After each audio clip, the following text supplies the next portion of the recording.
Muy buenas noches con todos. Vamos a iniciar con la sesión programada para el día de hoy,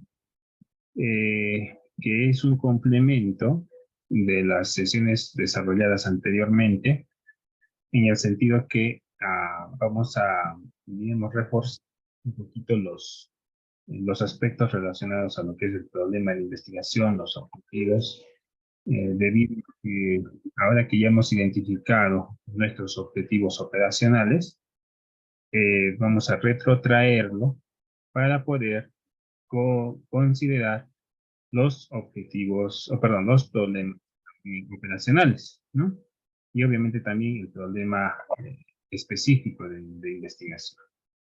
En este sentido, cuando nosotros elaboramos nuestro proyecto de tesis, debe haber una concordancia entre estos términos, tanto el enunciado de estudio, el título de investigación, la hipótesis de estudio, los objetivos tanto específicos como operacionales, y el problema de estudio tanto también específico como operacional.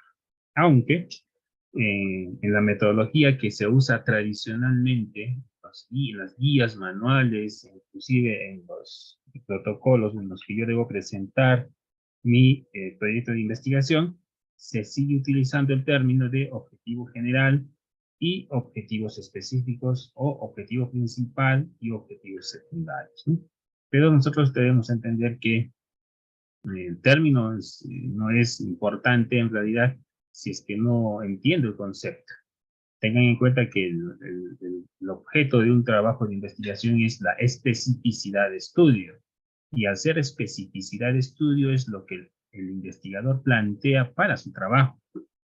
Su trabajo tiene que ser específico. No puede estudiar cosas ambiguas, utopías o aspectos muy extensos. Para eso generamos un marco de referencia que nos da un marco teórico, que está parametrado con nuestra matriz de operacionalización de variables. De ahí es que sale el término objetivo específico de estudio. Y por otro lado, este objetivo específico es necesario que se operacionalice, o sea, se le dé forma, se le dé solución bajo ciertas pautas y ciertos parámetros de estudio. Pueden ser de laboratorio, pueden ser de campo, como también pueden ser teóricos, ¿no? Entonces, esos serían los objetivos operacionales que nos permiten responder el famoso ¿para qué estudiar? Es cómo estudiar. Entonces, en la sesión de hoy, lo que vamos a ver es eh, la redacción adecuada de los problemas de investigación, siempre teniendo en consideración que hasta el momento nosotros ya tenemos nuestros objetivos planteados y nuestros objetivos obedecían a los niveles de investigación. Cada nivel de investigación tenía su propio planteamiento metodológico para poder tener ciertos verbos en infinitivo que se relacionen con el propósito de estudio y que estos puedan ser relacionados a la complejidad del estudio. Esta complejidad la habíamos llamado niveles de investigación. Ahora, ¿cómo redactamos este problema de investigación? Lo primero que es necesario entender es cuáles son las preguntas y cuáles son, en consideración, los objetivos de esta investigación. De acuerdo a la teoría, la pregunta, o de la pregunta, nace en realidad el objetivo. Y la solución, posible solución a futuro, son las hipótesis, ¿no? Entonces vamos a tener que hacer también un control de calidad. Ahora que ya tenemos hipótesis, ya tenemos enunciado, ya tenemos objetivos, haremos un control de calidad con ayuda de las preguntas de investigación. Iniciemos primero con la pregunta. La pregunta de investigación, de acuerdo al método tradicional, el método científico, es lo primero que el investigador debe obtener o buscar al momento de tratar de identificar un problema. Se hace complejo. ¿Por qué? Porque cuando yo busco una pregunta de investigación, me hago muchas interrogantes a la vez, como por ejemplo el propósito de mi estudio, las variables de mi estudio, los alcances de mi estudio, su operacionalización, sus bases o fuentes teóricas, si es racional o es empírica, y también está ahí entredicho el objetivo que deseo obtener o los resultados que deseo obtener a futuro. Todo eso debo tenerlo a la mano para yo plantear una pregunta. Todo trabajo, todo texto de investigación, o por lo menos la gran mayoría, incluido Hernández Sampieri, inician bajo esta premisa, pregunta de investigación. Lo cual es correcto, pero para esto yo requiero experiencia. Y nosotros asumimos que en el taller, los que han decidido seguir el taller, pues la experiencia que tienen en cursos anteriores, la experiencia que tienen a nivel de investigación, pues es un poco limitada, debido a que todavía no han encontrado esta correlación entre objetivos, entre hipótesis y entre métodos científicos, ¿no? Entonces, a este nivel ya hablamos de cuestiones epistemológicas, de la filosofía de investigación, que es un parámetro con el que nosotros debemos plantearnos una pregunta. Por esa razón, es que yo, al menos como parte de la estrategia de esta metodología que les estoy mostrando, considero que las preguntas de investigación en realidad deben ser al final, debido a que es mucho más sencillo identificar un problema primero, tratar de buscarle las hipótesis y los objetivos en segundo lugar, y iremos ya dar la forma o englobar la idea con una pregunta de investigación. Yo lo hago al revés, usando la premisa de que el orden de los factores no altera el producto, y considerando también que debe haber una coherencia y concordancia entre estos elementos. Lo primero que nos van a revisar cuando presentemos un proyecto de investigación, sea para pregrado, para posgrado e inclusive como parte de un artículo científico, son justamente las preguntas de investigación. ¿Y qué dice como concepto la pregunta de investigación? Dice, y voy a leer, vamos a poner un puntero aquí para visualizarlo. Dice, las preguntas de investigación son los elementos que nos guían a través de un estudio. Por eso es que es lo primero que se hace, ¿no? Es la que guía el camino del investigador, la que nos da las pautas de qué cosa hacer y con qué profundidad hacerlo. Pero si yo empezara con esta premisa del famoso qué hacer y con qué complejidad o profundidad hacerlo, yo tendría que tener clarísimo qué son niveles de investigación. Lo cual, si iniciaríamos bajo este concepto, es complicado. Les he comentado que los niveles de investigación, al menos en ingeniería, son 5, pero era necesario entenderlas una por una. Por eso es que eso lo hemos hecho primero. Y dice, y continúa, perdón, y son preguntas formuladas de manera sistemática. Implica que tiene que tener relación con un problema real. Organizada, debido a que todos los parámetros deben estar fácilmente identificables, o sea que las variables deben ser coherentes, además del nivel en el que voy a trabajar, nivel de investigación. Y consistentes en que tanto las variables, la forma de medición y la profundidad o complejidad del estudio con la que voy a desarrollar tienen que tener coherencia. Esas tres consideraciones yo no las conozco al iniciar un trabajo. Al menos no cuando no tengo claro lo que es la metodología de investigación. Por eso, nuevamente repito, considero que esto se hace, bueno, al menos en este caso, en el taller C15. Dice, estas son el resultado de una reflexión que el tesista se hace en su proceso de construcción del problema. Esto es lo que lo hace complejo, porque para yo elaborar una pregunta de investigación, primero tengo que trabajar la parte, diremos, cualitativa del mismo, a nivel de reflexión, incluso la parte filosófica. Aspectos que, repito, cuando uno obviamente tiene mayor experiencia al momento de trabajar proyectos de investigación, pues es mucho más sencillo. Y lo que en realidad es su complejo es cuando yo quiero plasmar la realidad con una pregunta de investigación y plasmar esta realidad en un problema, lo cual se hace algo complejo por experiencia, ¿no? Dice además, y están estrechamente relacionadas con la contextualización del tema a tratar. Si ustedes se dan cuenta, el concepto mismo de lo que es una pregunta de investigación es algo compleja y filosófica. Por esa razón es que cuando nosotros iniciamos un curso de metodología de investigación o le empezamos a leer un libro de metodología de investigación, aquí es donde está la principal traba por la que muchos de los tesistas que egresan de la universidad, tanto de pregrado, inclusive de posgrado, no pueden aterrizar la idea. Este es un problema debido a que, no, perdón, ni siquiera un problema, es un requisito debido al que se sustenta el motivo por el que cuando uno postula a una maestría, lo primero que se le exige como requisito para postular a la maestría o al doctorado es que tenga claro dos cosas. Implícitamente conozca el método científico, aunque eso no es una exigencia, que se muestre directamente en los requisitos, estoy hablando de posgrado, ¿no? Y que además tenga claro el tema o proyecto de investigación que piensa desarrollar.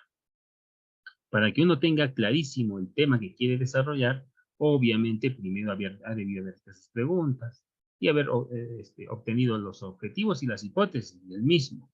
Solo bajo esa premisa uno es apto para continuar estudios de maestría. No es adecuado estudiar una maestría si no se tiene claro, bien, el tema de investigación y segundo, la metodología de investigación. Pero como nosotros trabajamos a nivel de pregrado, la premisa es exactamente la misma. Cuando uno a los cursos de tesis o metodología de investigación, debería tener clarísimo también cuál es la idea de investigación que se debe trabajar. Y se supondría, teóricamente hablando, que a medida que va avanzando en los cursos del programa curricular, pues ha obtenido esa pregunta de investigación. Lo cual muchas veces suele ser compleja porque uno tiene muchas preguntas y a veces no sabe por cuál de ellas decidirse, ¿no?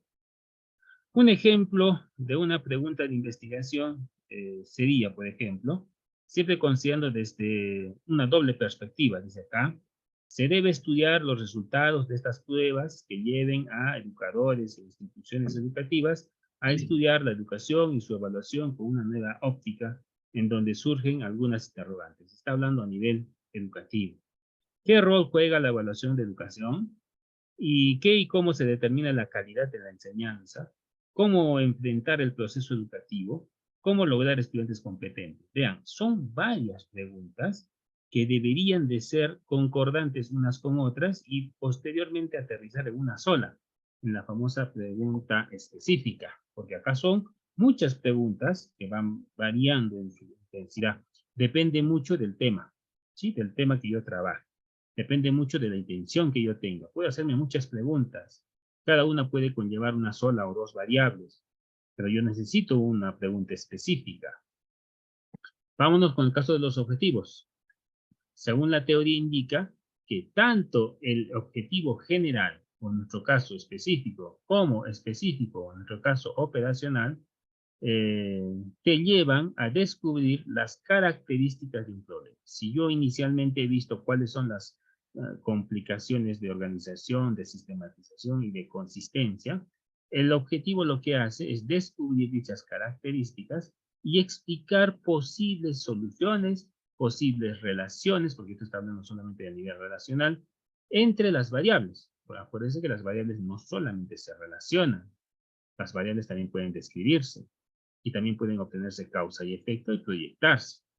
Estos pueden cambiar a medida que se avance en el estudio. Todos deben comenzar con un verbo en infinitivo porque indican acciones específicas. Por esta palabrita es que yo considero que el término correcto es objetivo específico y no general. Por ejemplo, determinar, evaluar, analizar, etc. El objetivo general, que debe ser uno solo, debe expresar el propósito total del estudio. Vean que el concepto mismo menciona todo lo que ya hemos hecho en los talleres, ¿no? Menciona el verbo en específico, menciona la especificidad, menciona el propósito. Además, dice, esta especificidad es para la investigación. También menciona la línea de investigación. Si se dan cuenta, el concepto mismo del objetivo ya nos está dando una luz de lo que ya vimos. Si yo les daba este concepto al inicio del curso, lo cual suelen hacer muchos de los cursos de metodología, incluidos textos, pues esto es lo que genera confusión, porque a ese momento no sabemos qué es un propósito, no tenemos claro cuál es nuestra línea de investigación y mucho menos nuestra especificidad. Un ejemplo dice, desarrollar es el verbo, un modelo que considere la administración del conocimiento en procesos de asimilación en tecnología de información a partir de los factores críticos para la asimilación de la tecnología de la información en el nivel operativo de la organización. Este es un ejemplo complejo. La estructura, pues puede variar, pero yo recomiendo siempre tener una estructura para evitar a veces ambigüedad en los resultados. Es justamente el verbo en infinitivo, una variable, que en este caso es el modelo, la asignación, un objeto, que en este caso es tecnología de información, y un espacio y un tiempo si fuera necesario, ¿no? Si partimos de esos dos conceptos, otra consideración que hay que tener en cuenta al hablar de problema es justamente la operacionalización, o también se le llama operativización entre dos elementos, tanto el problema como la hipótesis. Vamos a entender que la hipótesis es una respuesta anticipada, verdadera, del problema. Pero esto es un concepto teórico. Nosotros ya elaboramos en realidad la hipótesis, ¿no? La hipótesis ya la hemos generado y también tenía su propia estructura. Y obviamente la hipótesis tenía que ser medible. Y al ser medible tendríamos que ver el método estadístico que debemos utilizar. Pero ya en términos más concretos, la hipótesis también tiene que correlacionarse con el problema. Por ejemplo, si el problema fuera, ¿cuál es la causa de la variable Y? Entonces yo puedo explicar que la causa de esta variable es una variable X o varias variables X. Nivel explicativo. Una pregunta, ¿qué efectos produce X? Esto es por una variable simple, ¿no? X produce Y, sería descriptivo. ¿Qué sucederá con Y cuando actúe X? Esta es una variable relacional. Y se incrementa o también podría ser que Y se disminuye cuando actúa X. Variable relacional o nivel relacional. ¿Cómo influye X en Y? Que cada una es una variable. Esta es una variable causa-efecto, por lo tanto es explicativa. X influye en Y modificándola. El término significativamente implica que cuando yo haga la prueba de hipótesis, pues me va a salir un valor que esté dentro del rango de error aceptable. Por eso se llama significativo, ¿no? O sea, el 5%, que es el alfa, que vamos a utilizar, debería estar considerado en esta prueba de hipótesis. ¿En qué medida X influye a Y? Nuevamente un nivel explicativo. La influencia de X es significativa sobre la variable Y. Otra vez, cuando hablamos de significativo, estamos hablando de prueba de hipótesis. X influye significativamente en Y. X influye significativamente en Y. Estoy afirmando la pregunta, aunque podría ser al revés. No influye, que sería una hipótesis nula. ¿Qué hacer para producir Y? Para producir Y se debe activar X. ¿Sí? Esta es una variable causa-efecto. ¿Cómo cambiar Y? Para cambiar Y debe actuar X. Esta es una investigación aplicada, donde se soluciona el problema definitivamente. Entonces vean que hay muchas variaciones.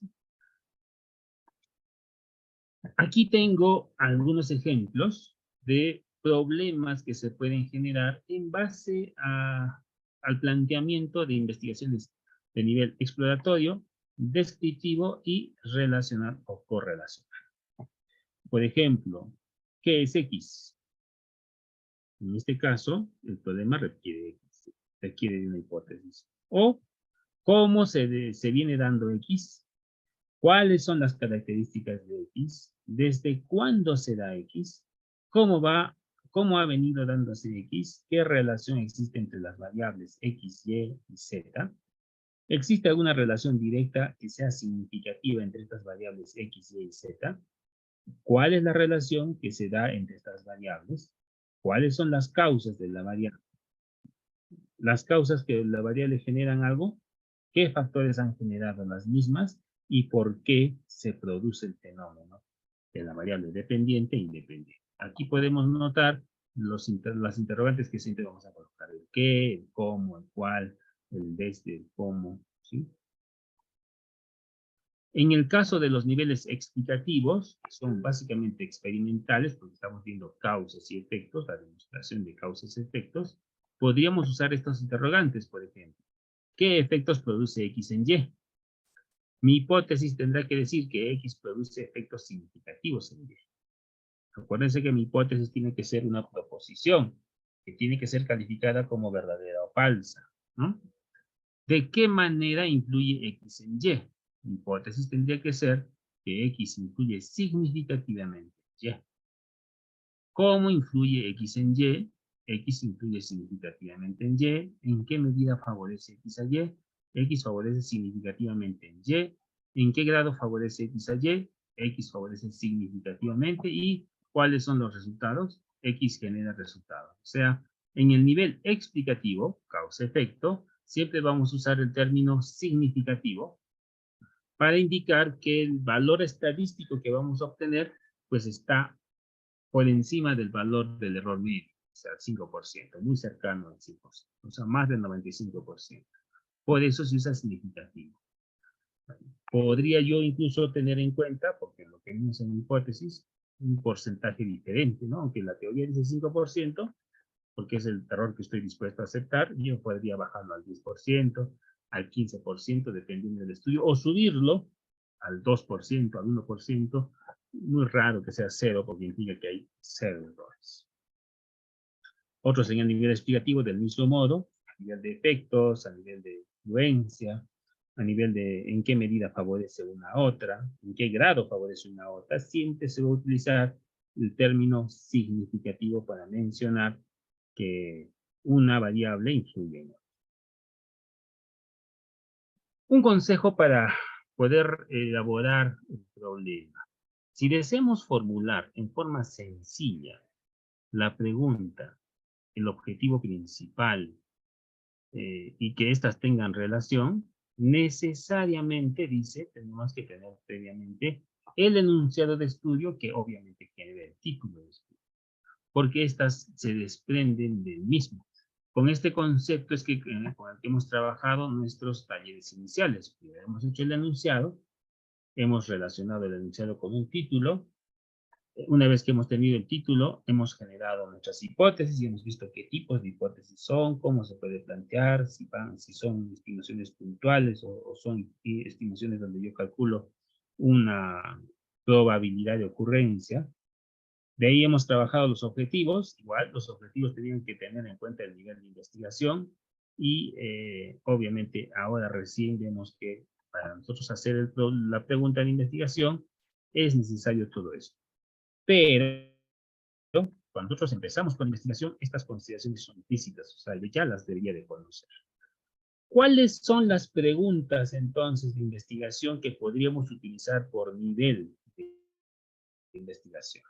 Si nosotros nos limitamos a utilizar niveles de investigación, pues podríamos decir que en el nivel descriptivo, las más recomendables, ojo, no son las únicas, pero son las más recomendables, serían cómo, dónde, quién, en el sentido de que es un estudio social, cuántos, qué pasa y cómo pasa. Estas son las preguntas que utilizamos en este nivel de investigación, con mucha frecuencia. En el nivel de causa y efecto, el famoso para qué, por qué, cuál es la causa, cómo es qué. En un nivel conceptual de generalización, generalmente también descriptivo relacional, descriptivo explicativo, ¿qué es? ¿Pertenece a tal grupo? ¿Qué diferencia hay? Esto se utiliza más cuando trabajo con dos medidas y una sola variable, ¿no? Acuérdense que en el nivel descriptivo yo puedo correlacionar dos medidas diferentes de la misma variable. En un nivel de comprobación, ¿cómo se puede saber? ¿Cómo lo saben? ¿Cómo se hace? En un nivel de predicción, que vendría a ser el nivel de predictivo, ¿qué consecuencias tiene? ¿Qué consecuencias hay? ¿Qué puede pasar? ¿Qué podría pasar? ¿Podría ser? ¿Qué pasaría si? En el nivel de predicción, donde vamos a usar muchas regresiones, yo podría predecir lo que va a ocurrir bajo estas consideraciones. Y en el nivel ya de calibración o inclusive de solución de problemas, generalmente relacionado en nuestro caso en ingeniería, lo que es gestión, ¿qué se puede hacer? ¿Cómo se puede hacer? ¿Cómo se puede mejorar? ¿Sí? ¿Cómo se puede calibrar? Ahora, ¿cómo se redacta el objetivo? Esto también está en el texto que les he compartido de lo que es metodología de investigación. Y tiene una forma de redacción tratando de respetar lo que vimos en talleres previos, rescatando lo que ya vimos en talleres previos, porque en esta etapa y en este taller que vamos a desarrollar, en realidad lo que hacemos es rescatar lo que ya vimos, ¿no? No vamos a empezar de cero, porque si iniciamos de cero, pues de nada hubiese servido todo el trabajo recorrido hasta el momento. Entonces, lo que ustedes van a hacer en este taller es simplemente recordar lo que ya se hizo en talleres anteriores y agregarle a esto una pregunta. La pregunta tiene que relacionarse al nivel de investigación en que uno se encuentra. A esta pregunta yo le voy a adicionar el enunciado de estudio, ¿sí? El enunciado de estudio, que ya lo hemos desarrollado en los primeros talleres, lo hemos corregido incluso, pero del enunciado yo le voy a quitar el propósito. ¿Se acuerdan que nosotros lo primero que vimos en el curso era el propósito de estudio? Pero ahora, como ya tengo el enunciado, le quito el propósito, ¿no? Esto también se relacionaba un poco con el título. ¿Se acuerdan que en algunos, no en todos, en algunos títulos, cuando yo hacía el título, yo le quitaba el propósito de estudio, ¿no? Entonces, más o menos está por ahí. Un ejemplo. Pregunta. ¿Cuáles son? El propósito de esta investigación era describir los defectos constructivos. Ese era el propósito, describir los defectos constructivos. Pero como ya estoy haciendo una pregunta, le quito el propósito y mi pregunta quedaría, voy a copiar mi enunciado tal cual, sería, ¿cuáles son los defectos constructivos en viviendas de adobe de la ciudad de Yunguyo? Vamos a dar un ejemplo. Y el propósito era descripción de los defectos constructivos en viviendas. Y el objetivo sería describirlos. Si se dan cuenta, el objetivo casi es una respuesta a esta pregunta. Entonces tenemos que darle esa forma. ¿Cuál es la respuesta a esta pregunta? Como hipótesis. Porque esto hay que relacionarlo siempre con las hipótesis. Dice, la hipótesis alterna. Acuérdense que hay dos hipótesis. La hipótesis nula y la hipótesis alterna. Dice, la asimetría y la poca calidad de materiales. Como un ejemplo, obviamente. Podrían ser el costo, podrían ser el defecto de materiales, la ubicación geográfica, la altura, un montón de variables. Pero yo considero solo estas dos. Son los defectos constructivos más frecuentes en viviendas de adobe de la ciudad de Yungay. Acuérdense, esta es una preposición. ¿Puede considerarse verdadero o falso? Al decir son defectos, pues ya puede ser verdadero. ¿Cómo no? Puede ser falso. Una preposición. Por lo tanto, esta es la famosa hipótesis. Esto ya lo tenemos hecho. Lo único que tenemos que hacer es ver si nuestra pregunta se relaciona con esto, ¿no? Es un control de calidad. Veamos otras consideraciones. Si yo tuviera el siguiente enunciado, por ejemplo, descripción de los defectos constructivos en viviendas de adobe, el título sería descripción de los defectos constructivos tal cual aparece en el enunciado. Mi hipótesis sería, mi objetivo sería describir cuáles son esos defectos, el verbo infinitivo, nivel de investigación descriptiva. La hipótesis sería que algunas de ellas, por ejemplo, la simetría y la poca calidad, son los que aparecen con mayor frecuencia. Y la pregunta de investigación es lo contrario a la hipótesis. La hipótesis es la respuesta. Yo tengo que dar la pregunta a esa respuesta. ¿Cuáles son los defectos constructivos? Su respuesta, hipótesis. La simetría y la calidad de los materiales. El objetivo es, ¿cómo voy a encontrar esa respuesta? Porque la respuesta ya está en la hipótesis, describiendo dichos defectos constructivos. Y la relación de los tres, recién obtengo el título de investigación. ¿Nosotros cómo lo hicimos? Al revés.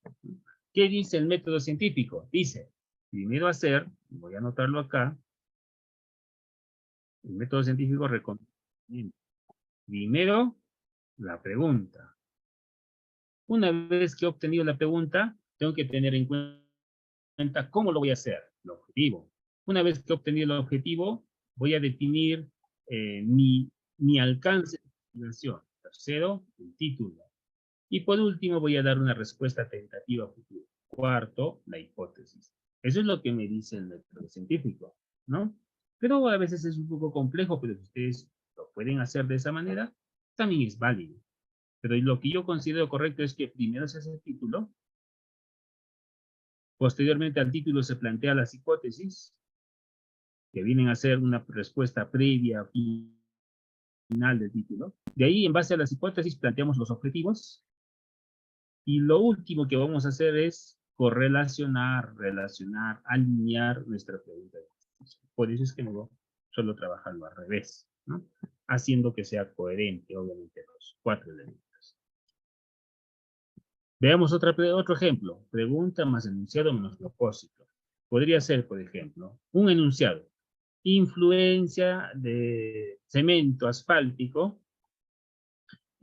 modificado con polímeros sobre propiedades de la mezcla. La pregunta sería, ¿cómo ocurre esa influencia? Porque el objetivo es cómo lo voy a hacer, ¿no? Porque ahí voy a determinar la influencia. Pero estoy hablando de enunciado. ¿Cómo ocurre? Y elimino el enunciado, influencia. Simplemente digo, ¿cómo? Y si le quito el término influencia, el problema quedaría, ¿cómo el cemento asfáltico modificado con polímeros? Vean que se quedó desconecto, no hay conexión. Por eso es que es necesario en este caso transformar más bien el propósito de estudio para conectar la pregunta con lo que quiero hacer. ¿Cómo influye el cemento asfáltico modificado con los polímeros? Hay dos variables que necesitan ser conectados con la pregunta. Esa es la otra opción, ¿no? La hipótesis, la asimetría y la poca calidad de los materiales. Eso implica que son los que están relacionados al. Nuevamente vamos a utilizar esto de la relación académica entre las preguntas y los verbos de mayor nivel académico, como el famoso llama Bloom, con los más poco comunes. Esto mismo, en la parte inferior de la tabla, se ven también digamos, la intensidad de la pregunta. Una pregunta mucho de mayor importancia serían estas, ¿no? ¿Qué, cómo podrías? Una pregunta de menos intensidad serían estas, ¿cuál, por qué? Y podríamos ir bajando hasta otros niveles más básicos. Pero acuérdense que esto de esta matriz que les mostré cuando hicimos lo que son objetivos, era solamente referenciales, porque están relacionados más a la cuestión académica. Pero podemos utilizarlo también para ver qué preguntas tienen más intensidad, qué preguntas son de mayor nivel de importancia que otras, porque eso va a depender de mi objetivo específico y mis objetivos operacionales. Se supone que los objetivos operacionales también tienen que tener preguntas de menor intensidad. Vamos a revisar rápidamente la hoja de trabajo. Voy a compartir. Un momentito, por favor.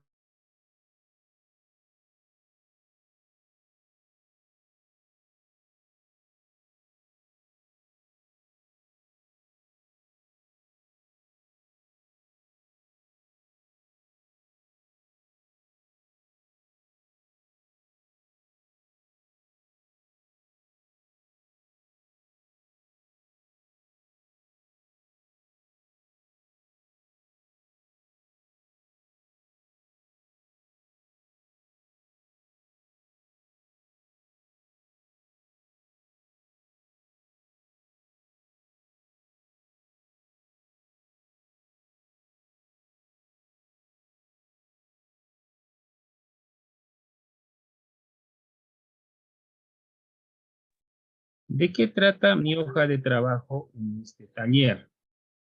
El taller número 15, lo que vamos a hacer es la redacción del problema de investigación.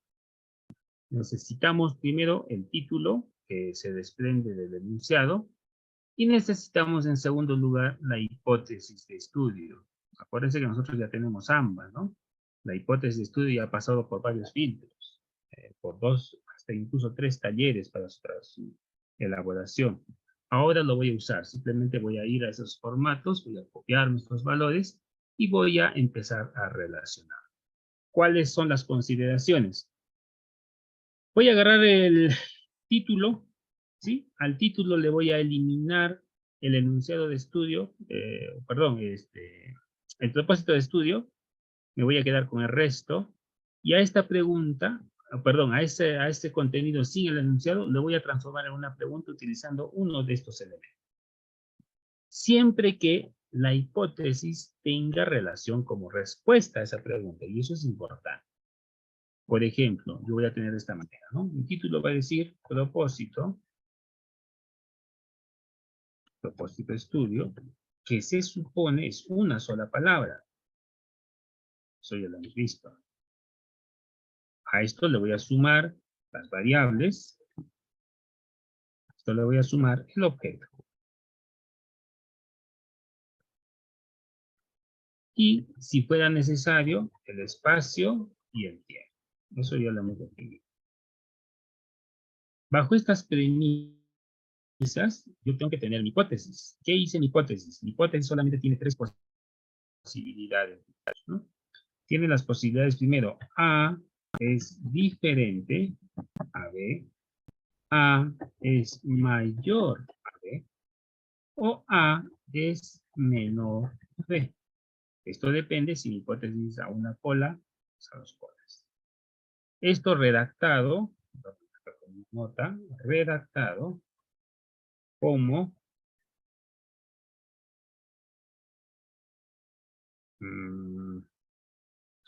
como una premisa que yo puedo hacer, que lo puedo calificar. Redactado calificando como verdadero o falso. Acuérdense que la redacción tiene que tener esa consideración. Tengo que elaborar una proposición que pueda ser redactada y pueda tener su consideración de verdadero. ¿Qué es lo que voy a hacer? Voy a copiarme esto. Entonces, lo voy a llevar aquí, control B, y le voy a quitar el propósito. Así. Me voy a quedar solamente con las variables, el objeto y el espacio y el tiempo. Y ahí le voy a agregar uno de estos. Por ejemplo, en el nivel descriptivo, si yo voy a describir, solamente describir, porque hay varios propósitos que solo describen a la variable, voy a usar las preguntas cómo, dónde, quién, cuántos, qué pasa o cómo pasa. Algún fenómeno. Si mi opción es generalizar, o sea, hacer que yo relacione una variable, la misma variable en 2 momentos diferentes, y obviamente considere un concepto de esto, que es, porque ahí yo puedo trabajar a nivel cualitativo también, pertenece a tal grupo, ¿qué diferencia hay? Ojo, la misma variable, no es diferentes variables, una sola variable, ¿qué diferencia hay entre una variable en Lima y la otra variable acá en Arequipa? ¿Cuál es la diferencia? En el nivel relacional, voy a utilizar la posibilidad de que exista esa relación. Por lo tanto, ¿cuál es? ¿Cómo es? ¿En qué medida se relacionan o correlacionan? ¿Cuánto de similitud tienen 2 variables o de relación? ¿Y por qué? Esas serían las preguntas. En el nivel causa y efecto, voy a tener las maneras. Si es una explicación causal y si es una comprobación del fenómeno. Acuérdense que cuando vimos los talleres de objetivos, les había mostrado, porque pueden revisar esos ejercicios también, les había mostrado que cada nivel de investigación tiene 3 subniveles al mismo tiempo, ¿no? Esos 3 subniveles tienen también su grado de importancia, ¿no? Por eso es que acá se ha dividido en 2 en realidad, porque la primera parte habla de causalidad y la segunda parte de comprobación. En el caso de que mi trabajo sea de explicación o de causalidad, ¿para qué? ¿Cuál es la causa? ¿Cómo es qué?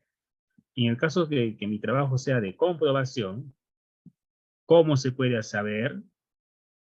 ¿Cómo se puede entender? ¿Cómo se puede comprobar? ¿Cómo lo saben? ¿Cómo se hace? En el nivel predictivo, estamos hablando de predicción, sería qué consecuencias tendría a futuro, qué puede pasar, podría ser qué pasaría si, ¿no? Y en el nivel aplicativo, estamos hablando ya a nivel de gestión, qué se puede hacer, cómo se puede hacer, cómo se puede solucionar, voy a buscar acá, cómo se puede solucionar. y cómo se puede calibrar. Cómo se puede calibrar. Los dos faltan, ¿no? Porque en el nivel aplicativo lo que hacemos es solucionar el problema definitivamente.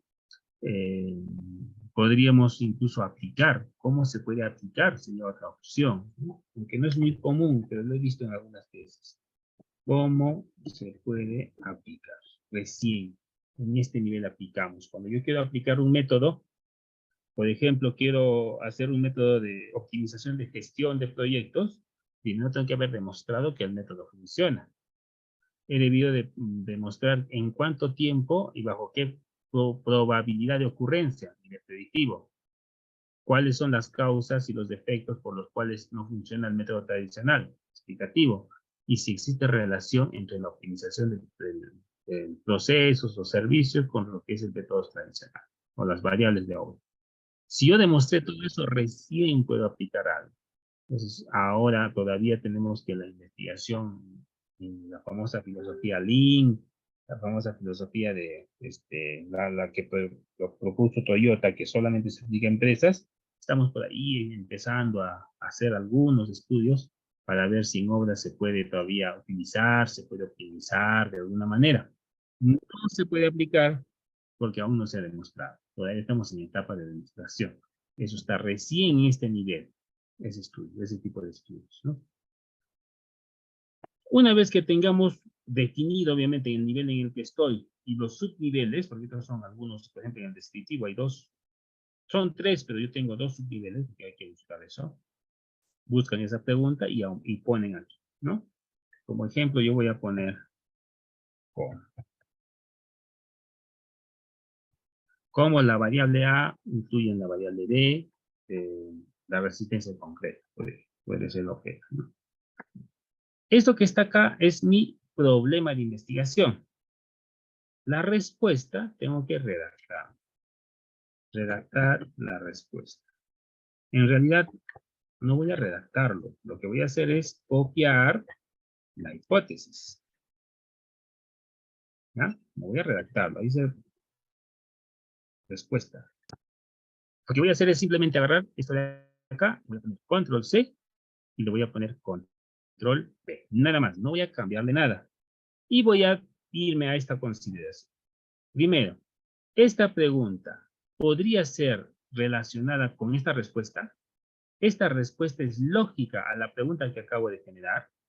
Esta respuesta a futuro podrá ser la respuesta real a esta pregunta o no tiene relación.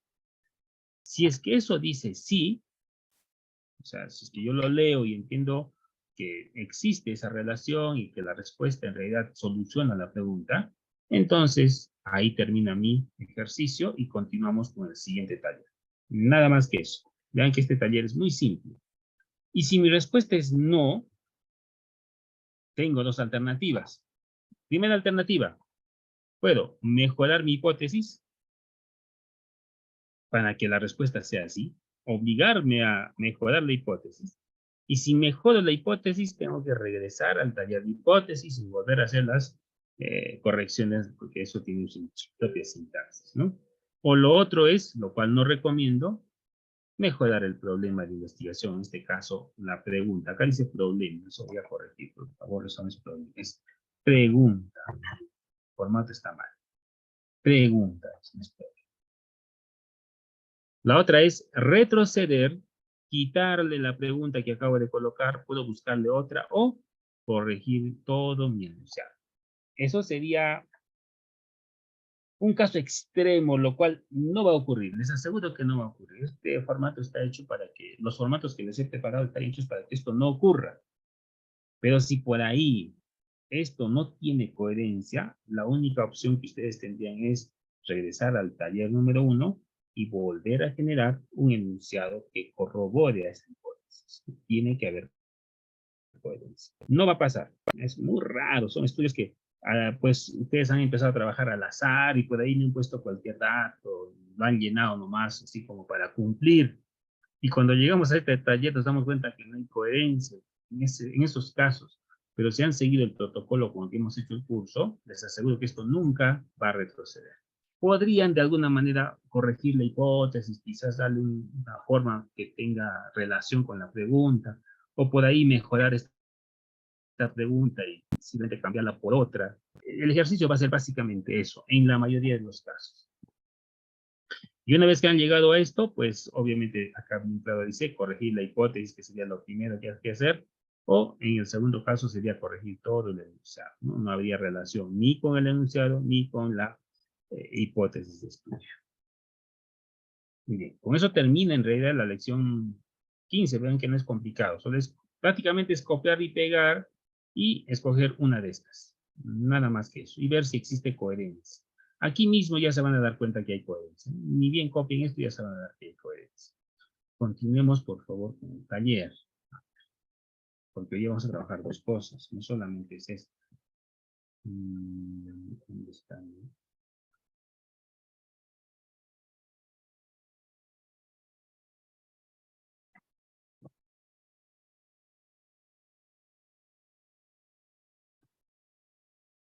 ¿Qué otra cosa vamos a ver? Porque el ejercicio no es tan complicado, pero vamos a aprovechar para que a la vez podamos hacer la redacción y control de calidad de nuestras hipótesis.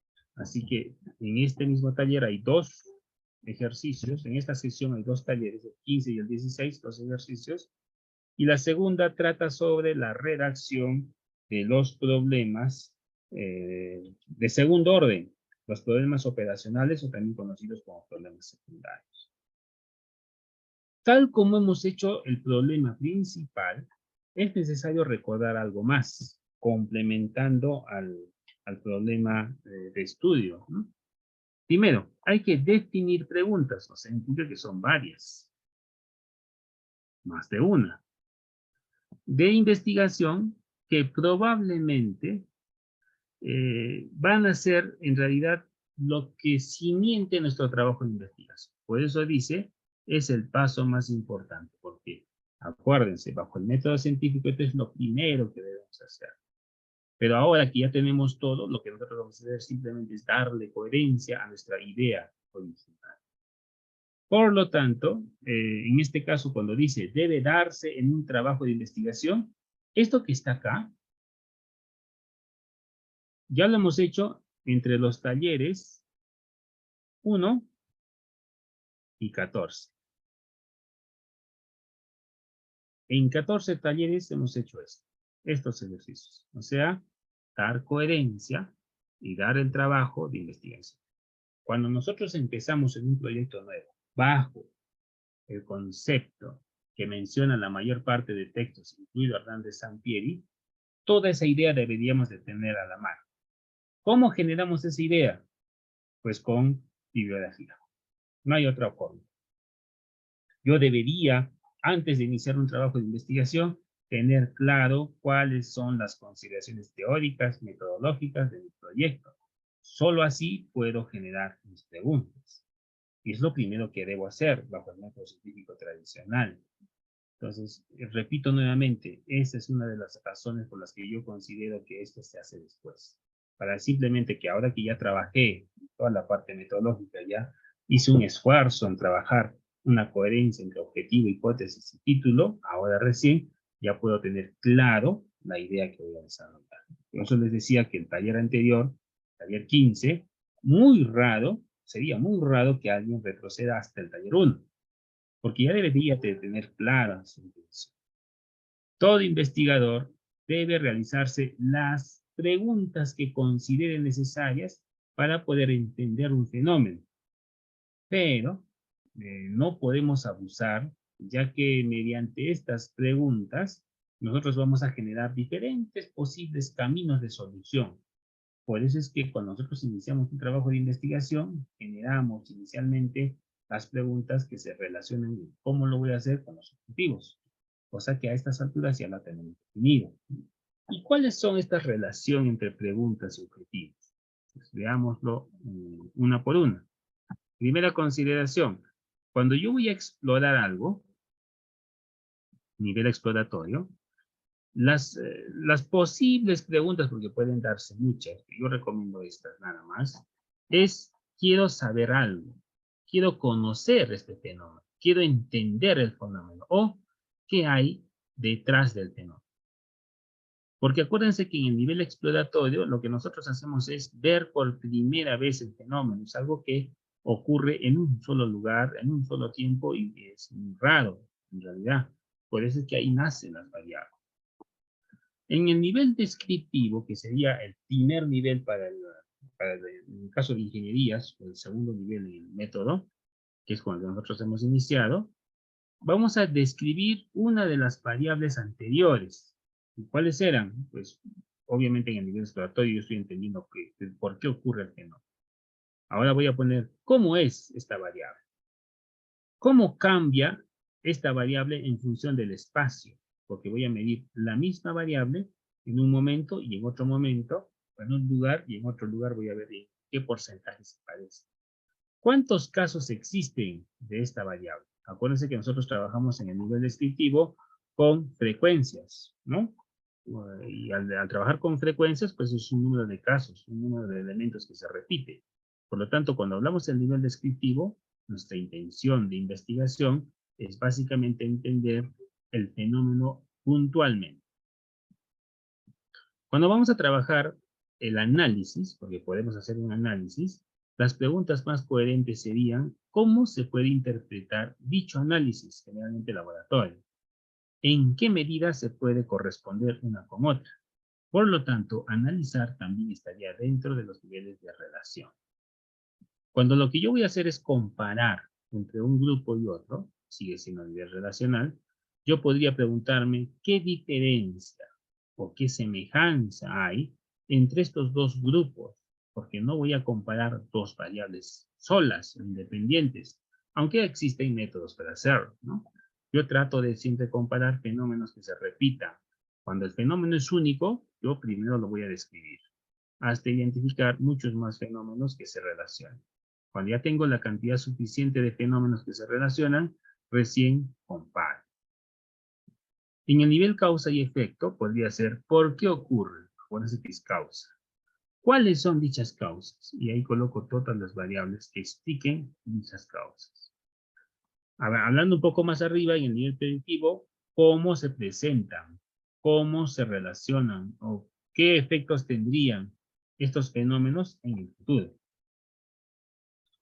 En el nivel predictivo también de proyección, ¿cuáles serán dichas características para, por ejemplo, trabajar diseño? Si yo quiero trabajar un diseño específico y yo quiero predecir su periodo de vida útil, pues yo podría entrar bajo esa perspectiva. Cuando yo trabajo a nivel de interacción, ¿qué cambios se pueden producir? Cuando yo trabajo a nivel de confirmación de que el fenómeno existe y ya quiero solucionar el problema, ¿existe relación previamente? Y cuando yo soluciono el problema definitivamente, o sea, en nivel de calibración y evaluación, ¿cuál es la efectividad? Este es el estadístico de control de calidad. Que o está alcanzando los objetivos, estoy logrando algo, estoy mejorando, es lo que dice. En el nivel de efectividad, por ejemplo, se usa mucho cuando se trabajan vacunas, ¿no? Yo hago un estudio y empiezo a colocar vacunas finales y veo en qué nivel pues, estas vacunas funcionan cuando son aplicadas, ¿no? Obviamente son estudios a nivel de salud, pero también yo podría ver de un fenómeno social, de un método de construcción, de un método de gestión de proyectos, pero siempre ten en cuenta que yo tengo que aplicarlo, no es simplemente proponerlo, ¿no? Es decir, yo voy a proponer un método de gestión de proyectos, se debe hacer tal cosa, voy a hacer protocolos, y hasta ahí llega mi tesis, ¿no? En este nivel lo que tengo que hacer es aplicarlo y compararlo con los métodos tradicionales. Solo de esa manera se transforma en investigación aplicada. La forma de redacción, tal cual vimos en el taller previo, para la redacción vamos a nuevamente usar la pregunta. Vamos a utilizar el objetivo operacional, que ya lo hemos definido, y le vamos a quitar al objetivo operacional el infinitivo. ¿Por qué hago esta consideración? ¿Por qué ya no propósito? Porque en los objetivos de segundo orden, los objetivos operacionales, ya no hay enunciados, ¿no? Los enunciados solamente eran para un título principal y un objetivo principal. Acuérdense que además el objetivo operacional tenía varias formas, tenía dos formas de redacción. Una que era el método tradicional, donde yo colocaba el verbo, la variable o variables y el objeto. ¿Sí? Esa era una de las formas. La otra forma, ¿cuál era? Era el verbo en infinitivo, una pregunta, un famoso ¿qué? Otra pregunta, el famoso ¿cómo? Y una pregunta final, el famoso ¿para qué? ¿No? Entonces yo les había mostrado en un taller previo dos formas de redactar esto. Justamente por eso es que ahora ya obviamos la estrategia previa para objetivo, para pregunta principal o específica, y ahora simplemente podemos decir que ahora no, le voy a quitar el verbo en infinitivo. Un ejemplo de esto sería, por ejemplo, le quito el verbo describir, porque el objetivo decía describir las patologías y defectos postestructurales. Eso decía el objetivo. Está el verbo en infinitivo, describir. ¿Qué voy a describir? Patologías y defectos estructurales. ¿Cómo? El qué y el cómo. ¿Y en dónde o para qué? Las viviendas. Ahí está la ubicación espacial, la variable. Y lo que hago es quitarle el verbo y simplemente digo, ¿cómo son las patologías y defectos estructurales en las viviendas de albañilería? La respuesta previa del cómo lo voy a hacer esto es describiéndolo. ¿Cómo voy a responder esa pregunta? Describiéndolo. Entonces el verbo por eso es el famoso cómo. ¿Se acuerdan que les había dicho que el objetivo operacional era el cómo hacer algo? Ahí está. ¿Cómo son las patologías? ¿Qué hago? Pues voy a describir una por una. Y solamente describiéndolas voy a saber cómo son. En el caso de los objetivos operacionales, existen niveles. Por ejemplo, un proceso de investigación tiene tanto los objetivos como las preguntas. En el caso de los objetivos, pues pueden establecer pretensiones de investigación que sean a nivel social, o pueden, o deberían de ser necesariamente redactados en forma clara, pues tienen estructura, tienen que tener una especificidad de estudio, tienen que ser medibles porque tienen que tener variables, y además tienen que ser objetivas y que puedan ser alcanzadas, o sea, tienen que ser realistas. Yo no podía plantearme objetivos que sean ambiguos, ¿no? Eso lo vimos en los talleres previos. Pero las preguntas tienen dos consideraciones, no diferentes, pero algo más concretas. Primero, ¿qué voy a hacer? Eso es importante. ¿Qué voy a hacer con la investigación? Esa es la primera pregunta que hace Hernán Zampieri, por ejemplo, cuando trabaja metodología. Ahora yo lo veo al final. ¿Y cuáles son los requisitos para ver qué voy a hacer? Es primero, conocer la respuesta. Esto de acá es lo difícil. Al inicio, ¿no? Observar esto es muy difícil al inicio, pero con el método que les he mostrado, yo ya tengo las respuestas. Responder a esta evidencia. Eso también es difícil. ¿Con qué lo hemos respondido? Con la hipótesis. ¿Qué aportes de campo debo tener? Esto es lo que voy a poner con mis resultados. Eso todavía no lo hemos visto, porque eso es parte del borrador de tesis, ¿no? Ahí están los resultados. Pero el objetivo y la hipótesis yo ya lo tengo. Por eso es que ahora se hace más sencillo su redacción. ¿Qué otra consideración es importante cuando vamos a ver las preguntas? Es, por ejemplo, ponerse a pensar en la complejidad que tiene o la importancia que tienen unas con otras. Por ejemplo, yo me puedo hacer una pregunta general, decir, ¿qué haces durante el día? Con una pregunta muy ambigua, muy grande. ¿Para qué sirve esto que estás haciendo? Ustedes me pueden dar respuestas más concretas de lo que están haciendo en el día, además de que trabajan y descansan. Algunas de ellas pues tendrán utilidad y otras no. Y eso es un trabajo, lo haces porque estás trabajando. Trabajar significa ganar algo, no necesariamente dinero, sino que estás ganando algo. Y después, ¿qué harás? una vez que completaste esto, ¿te das tiempo para hacer algunas otras cosas adicionales? Y la pregunta final es, ¿y si tienes un trabajo y ese trabajo lo estás haciendo para ganar un ingreso que no necesariamente es económico? Y además tienes un tiempo libre, porque esto de acá es un tiempo libre, ¿en qué momento piensas trabajar la tesis? Una pregunta más puntual.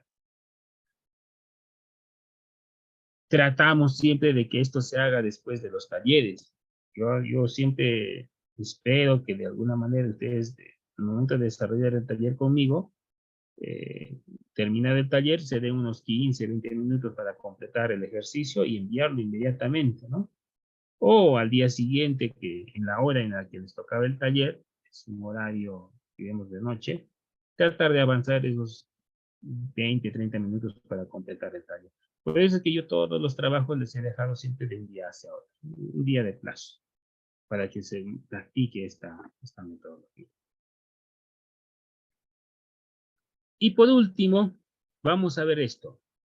Este es el momento en el que nosotros vamos a corregir nuestros objetivos, nuestras hipótesis, desarrollando un fenómeno, o en este caso una estrategia, que yo le llamo concordancia, pero es un fenómeno de coherencia entre elementos.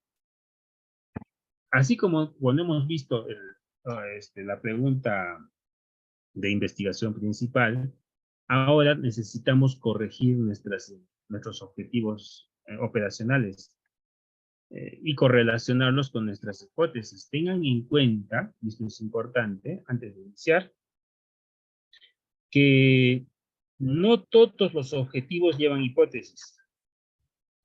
Eso es importante saberlo, ¿no? O sea, no significa que como yo tengo 5 objetivos específicos, pues, o secundarios, perdón, pues tendré 5 preguntas secundarias también, 5 hipótesis también.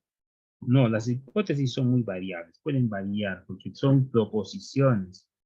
Hay objetivos que no requieren hipótesis. Por ejemplo, un objetivo que no requiere hipótesis es extraer muestras.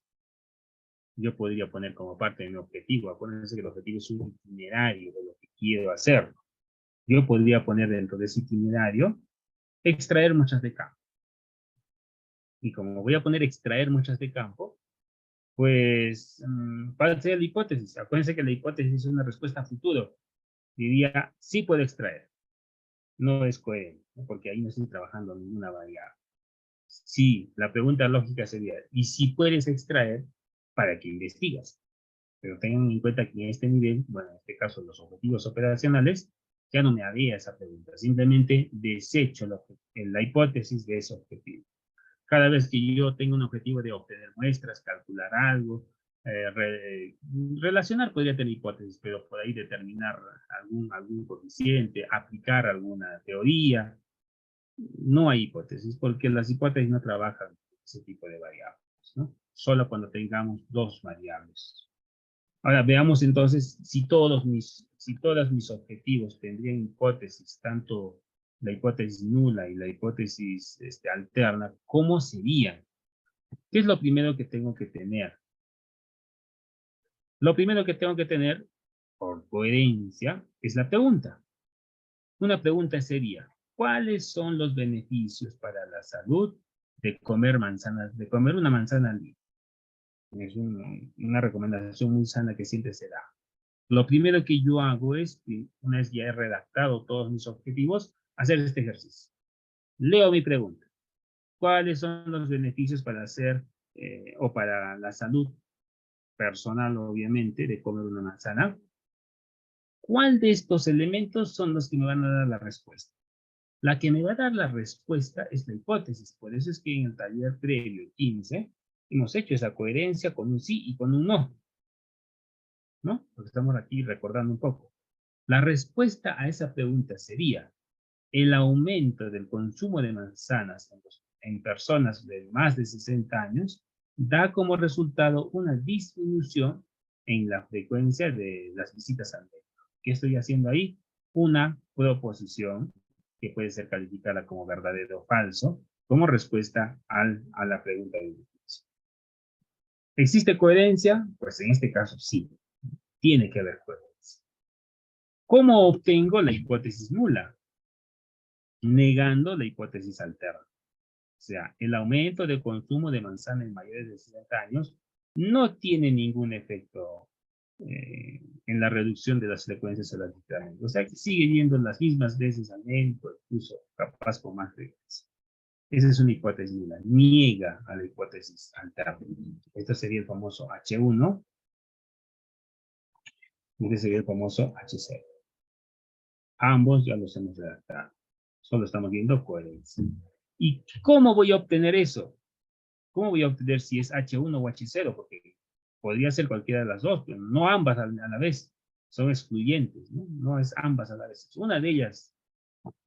El famoso cómo es estudiando los beneficios para la salud de comer la manzana, una manzana. ¿Qué nos da a entender este ejercicio? La coherencia. Tiene que existir coherencia. Cuando nosotros elaboremos la matriz de consistencia, esto ya ni lo vamos a ver, porque asumimos que ya existe coherencia. Pero muchas veces esto se hace al momento de hacer la matriz de consistencia. Por esta razón es que nos piden que nosotros presentemos como anexo la matriz de consistencia. Algunos dirán, ¿qué es la matriz de consistencia? Algunos suelen decir, es un resumen del trabajo de investigación. Y eso es cierto, en parte. En realidad, la matriz de consistencia ayuda, en este caso al jurado evaluador y obviamente al tesista, a ver que existe relación entre uno y otro elemento. Aunque, y eso es una nota, esto no va en la matriz de consistencia. Cuidado que cometan ese error. Yo estoy diciendo que hay coherencia, entonces alguien dirá, entonces esta debe ser una estructura de matriz de consistencia, entonces pondré la hipótesis nula. No, esa no se coloca, solo es un ejemplo, ¿no? Esto no va en la matriz de consistencia. Los tres primeros sí, y en ese orden. Entonces, esta es la forma de leer una matriz de consistencia. Ustedes mismos, una vez que terminen su trabajo de tesis, lo único que van a hacer es copiar y pegar. En este momento lo que estamos haciendo es leer esto, nuestra matriz de consistencia, ¿no? Después ya no nos vamos a preocupar porque asumimos que ya está corregida. Otro ejemplo. Las aerolíneas tienen más demoras. Perdón, ¿qué aerolíneas tienen más demoras? La pregunta. Una respuesta en forma de preposición. Las aerolíneas de bajo costo tienen más probabilidad estadística de tener retrasos que las aerolíneas de, obviamente, mayor costo, los premium, ¿no? ¿Cómo sería la hipótesis nula? Negando esto. Las aerolíneas de bajo costo y las de premium, o sea, de alta calidad, tienen la misma probabilidad.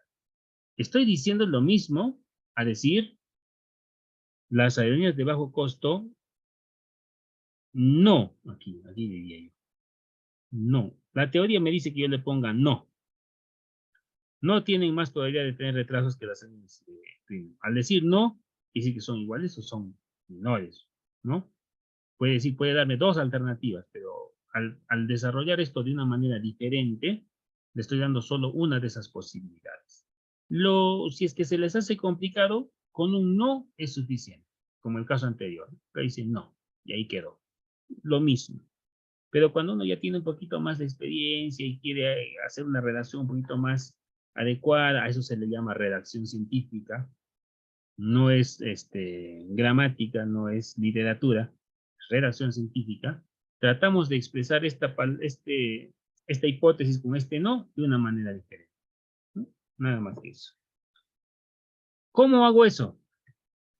Identificando, en este caso, identificar las aerolíneas que tienen más demoras. Mi título sería identificando. Identificar las aerolíneas que tienen más demoras. El verbo y obviamente las dos variables están dentro de esto. Yo podría incluso mejorar esto y decir las aerolíneas de bajo costo y las aerolíneas premium. Pero para resumirla, lo estoy poniendo en esto. Otro ejemplo. ¿Pueden los arreglos laborables flexibles mejorar la satisfacción laboral? Por ejemplo, flexibilizar la hora de ingreso, flexibilizar la hora de salida, flexibilizar el uso de implementos de seguridad, o no necesariamente irnos al lado contrario, sino quizás hacer las cosas más rígidas, ¿no? ¿Podrán esto mejorar la satisfacción? O sea, cómo se siente el trabajador, si se siente bien en obra, porque esto puede estar relacionado también a obra, si se siente estresado en obra porque viene el supervisor, viene el ingeniero y le dice que avance, que avance, que avance, y pues a veces no se puede avanzar y es la exigencia del residente. Ese es el método tradicional, el famoso avanza, avanza, pull, ¿no? De empujar, empujar, empujar. ¿Qué dice la nueva metodología o la filosofía Lean? La filosofía Lean dice jalar, más bien, no empujar, no jalar, push. Entonces ahí hay que tener en cuenta que es darle espacio de trabajo, se dice eso, darle frente de trabajo, o sea, ir para adelante y empezar a jalar para que avance. ¿Será posible que estos arreglos laborales mejoren la satisfacción del trabajador? ¿Cuál sería la hipótesis? Los empleados que tienen horarios de trabajo flexibles reportarán, tiempo futuro, una mayor satisfacción. Esta es una famosa variable A mayor a B, ¿no? Mayor satisfacción laboral que los empleados que trabajan en horarios fijos. ¿Es una hipótesis, una preposición? Sí. ¿Es a futuro? Sí, pues la posible respuesta. ¿Cómo sería la hipótesis nula? No existe relación. Estoy nuevamente redactando científicamente, ¿no? Reduciendo todo esto. En vez de poner no, acá lo diré. No reportarán. Esa sería una hipótesis nula. Mayor satisfacción. Simplemente para evitar todo eso, lo he redactado de otra manera. No existe una relación entre la flexibilidad del horario laboral y la satisfacción. O sea, les pongas horarios flexibles o no, el rendimiento sigue siendo lo mismo y la satisfacción sigue siendo lo mismo. O sea, el trabajador sigue insatisfecho. Probablemente no sea ese el problema, capaz es salarial, capaz es el pago o reconocimiento. Muchas veces en obra se suele tener en cuenta, o no se suele tener en cuenta, perdón, el salario emocional se le llama. El salario emocional es muy importante en obra. Es que la gran mayoría son ingenieros. Yo les hago la pregunta, probablemente la mayoría de ustedes ya han trabajado en obra en algún momento. Les hago la pregunta, ¿en alguna oportunidad el residente de obra, el supervisor de obra, el jefe de proyecto o uno que está por encima de ustedes, inclusive el jefe de pliego, los ha felicitado públicamente? Es muy raro que eso ocurra. A eso se le llama salario personal, salario, es un salario ya de intención, más que de monetario, ¿no?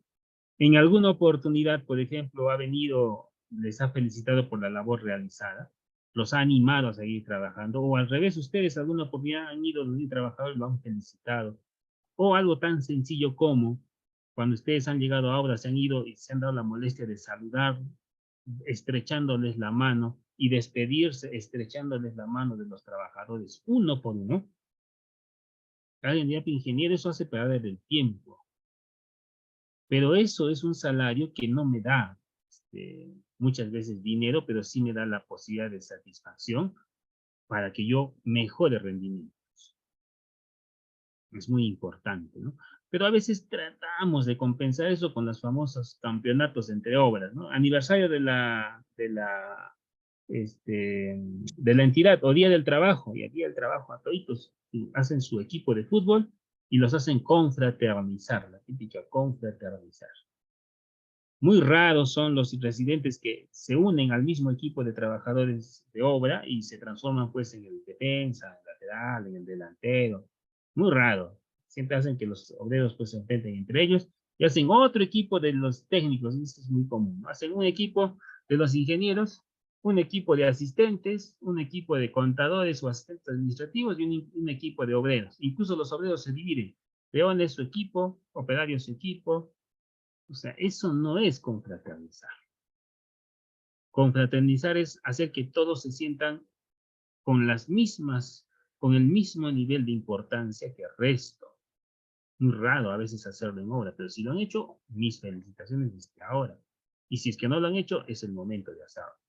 Ese salario es indescriptible, les aseguro que los rendimientos van a subir, incluso mejor que aplicar una filosofía Lean, que por cierto, en la filosofía Lean ese es un trabajo posterior. Eso a veces que parece tan sencillo, genera esa empoderación del trabajador, esa identificación con la hora del trabajador, que ya le da las ganas de llegar temprano. Algo tan sencillo, si llegas antes de la hora, yo te espero en la puerta y te saludo. Si llegas tarde, ya no te voy a saludar. Les aseguro que para la siguiente todo el mundo va a querer llegar temprano, solo por recibir un saludo. A veces parece egocentrista, pero a uno le gusta que sea reconocido en todos los ámbitos. Entonces, esa, por ejemplo, puede ser un estudio interesante. ¿Cómo hago esto? Analizar los arreglos laborales flexibles referente a la satisfacción laboral. Ahí está mi idea, ¿no? Coherencia. Otra pregunta. ¿Qué tan efectiva es la educación sexual en una escuela secundaria para reducir embarazos en adolescentes? Como por dar un ejemplo, nada más. Respuesta. Los adolescentes que recibieron lecciones de educación sexual, escuela secundaria, tendrán tasas más bajas de embarazo, que son embarazos no planificados, que adolescentes que no recibieron ningún tipo de educación sexual, ¿no? Esto, por ejemplo, se está dando recién en instituciones educativas.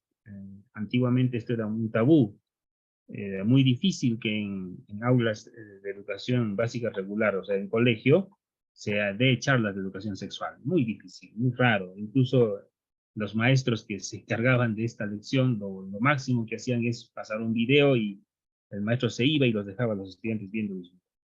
Ahora, bueno, como ha cambiado la generación, ha cambiado la época, ya es algo un poco más libre, más liberal explicar esto, ¿no? Incluso a veces llegamos al extremo de que cuando se le va a dar una charla de educación sexual a los estudiantes, dice, y el estudiante le responde, ¿y qué quieres saber? Le responde al docente. O sea, somos mucho más liberales. ¿Cómo sería una hipótesis nula?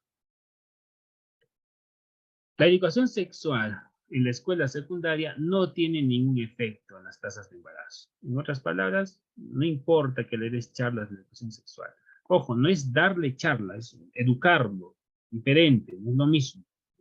De educación sexual en la secundaria pues no tiene ningún efecto. Siguen embarazándose, la tasa de embarazos en adolescentes es el mismo. Esto mismo se puede correlacionar, por ejemplo, a un trabajo de seguridad en obra. ¿Qué tan efectivas son las charlas de seguridad en obra? Si yo doy charlas al inicio de la obra de todos los días, ¿estaré reduciendo los accidentes en obra o será lo mismo? Porque, repito, no es solamente dar una charla, a veces se confunde, ¿no? Decimos, a ver, vamos a dar una charla de seguridad, muy bien, 5 minutos, a los obreros los paran ahí y les explican que no debe hacer esto, no debe hacer esto, no debe hacer esto, no debe hacer esto. Psicológicamente hablando, al ser humano, a la persona, jamás se le dice no, porque cuando tú le dices no, automáticamente e instintivamente hace lo contrario. Es instintivo, uno siempre se arriesga, uno quiere saber, ¿por qué no? Si no vas a meter la mano en la cuchilla, ¿por qué no? Y mete la mano así y se baja pues un par de veces. Es un ejemplo extremo, pero a nosotros nunca nos dicen, nunca nos gusta que nos digan no, a la mayoría. Hay otros que son sumisos que no lo hacen, pero la mayoría no se dice no. Entonces, cuando yo voy a hacer una charla de seguridad, una de las primeras consideraciones con las que yo debo empezar mi charla de seguridad es jamás mencionar la palabra no. Hay muchas maneras de decirlo. La más fácil es decir no, y cuando dices no, el cerebro automáticamente reacciona a ese no y dice, ¿por qué no? Dice, y hace lo contrario, ¿no? Hay incluso estudios sobre esta famoso de evitar el no para explicar algo. ¿Se dice lo negativo? No, se dice lo positivo de hacer algo, no lo negativo. Porque cuando dices lo negativo, es lo que instintivamente todos, e incluso a veces sin querer, van a entrar a ese círculo vicioso. Es como si a un adolescente le dijeras, no vas a tomar alcohol. Instintivo, ¿no? Yo voy a ir a hacer mi tesis. No vas a ir estás yendo a trabajar al laboratorio, no vas a ir a la discoteca. Después del laboratorio, lo primero que hacen es ir a la discoteca.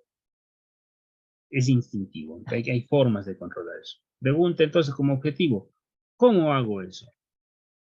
Determinando qué tan eficiente, qué tan efectivo es justamente en este ejemplo la educación sexual en la escuela secundaria. Si estuviera hablando de obra, ¿qué tan efectivo es el método? ¿Qué tan efectivo es la estrategia?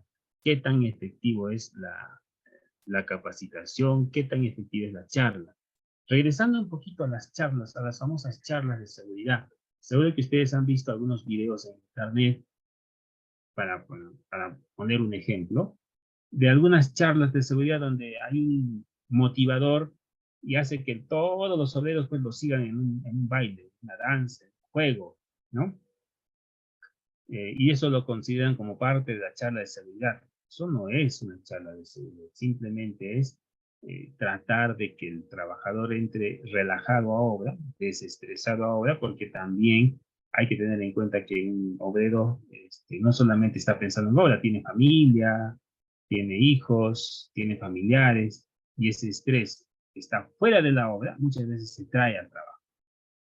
Para liberarlo de todo ese estrés, pues hacemos estas dinámicas, ¿no? Hacemos que el trabajador baile un rato, se relaje un rato, y muchas veces se hace 2 veces al día, después del almuerzo, a modo de mejorar la digestión a la hora de ingreso, o cuando son trabajos muy complejos. Cuando yo voy a hacer un trabajo de alto riesgo, se recomienda hacer estas dinámicas, que no deben ser repetitivas, obviamente, para que el trabajador pues, llegue, diremos, enfocado en la tarea que tiene que desarrollar. Entonces ahí empiezan a bailar, a danzar, a hacer otros maromas en obra, y de ahí salió el famoso ingeniero bailarín, ¿no? Que hasta hace un par de años era muy famoso, solamente por el hecho de que pues, esa era su dinámica, ese era su trabajo en obra, era animarlos a los trabajadores, más allá de darles una charla así. Y muchas veces después de estas dinámicas se aprovecha, porque la mente está libre y oxigenada después del ejercicio que se ha dado, para dar la charla, para que sea más fácil su recordación en el tiempo, su entendimiento en el tiempo, y son estrategias que se usan. Quizás esa sea una estrategia mucho mejor que yo hacer una organización compleja de la obra a nivel de procesos, y de identificar stakeholders, identificar pérdidas, y todo lo demás. Quizás lo más simple sea hacer este tipo de dinámicas. Acuérdense que yo les había comentado que la filosofía y la forma de ser de nuestra sociedad es muy diferente a en la que se ha creado esto de la famosa metodología Lean. Es lo mismo. Estamos tratando de implantar filosofías externas o extranjeras que han sido concebidas para otro tipo de comportamiento en una sociedad diferente. Obviamente no va a dar resultados. Algo muy común, por dar un ejemplo, las famosas, eh, bueno, ahora le dicen casitas calientes, pero antes tenían varios nombres, ¿no? Que han estado trabajando con CODES, las famosas casas que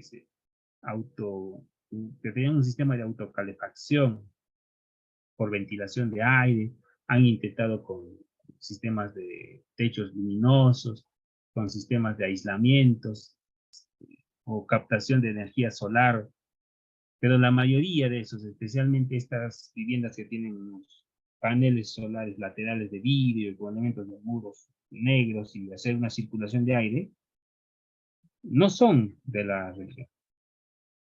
La mayoría de ese tipo de viviendas que funcionan con el sol han sido diseñados en Argentina, por ejemplo, en zonas mucho más alejadas, donde la inclinación de los rayos de sol es totalmente diferente de nuestra región. Nosotros estamos, aunque no tanto, muy cerca a la línea ecuatorial, ¿no?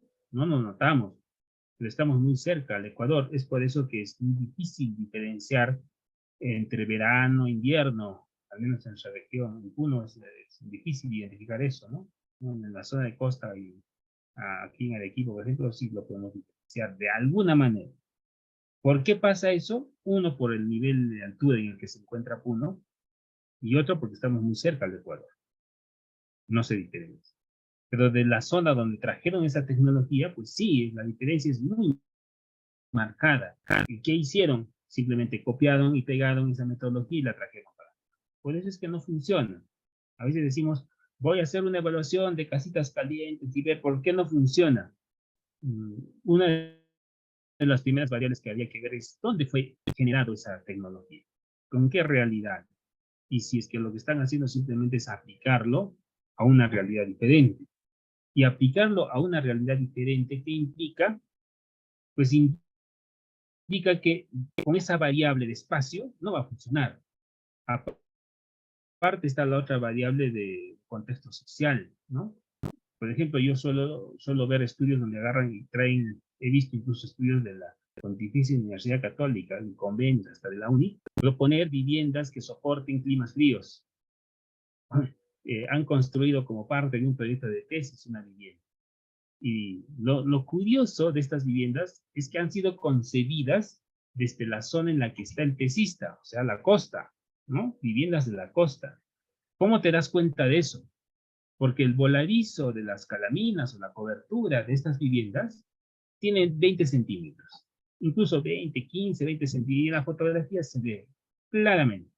Las pendientes no superan los 30 grados, lo recomiendo, las inclinaciones de los techos. Han hecho todo un estudio pensando, obviamente, en conceptos de la costa, donde la precipitación pluvial es no tan elevada. Y cuando yo he visto ese tipo de construcciones, lo primero que se sale a luz es este volado que tiene pues 15, 20 centímetros, que solo se usa en la costa. En la sierra eso no funciona, porque la lluvia viene con mayor intensidad, con un ángulo de inclinación, y lo primero que va a hacer es chocar a la pared y obviamente erosionarlo, ¿no? A veces no se ve esa variable. La intención es muy buena, pero no está adaptada a la región. Y un tercer concepto sería la aceptación de la arquitectura, que es muy difícil. Yo no puedo implantarle, por más eficiente que sea un sistema, una arquitectura diferente. Ejemplo muy común, las ventanas enormes que a veces queremos, por cuestiones arquitectónicas modernas, decir, bueno, una ventana muy grande, casi llega con un parapeto de 50 centímetros, 40 centímetros, pues obviamente una realidad diferente funciona.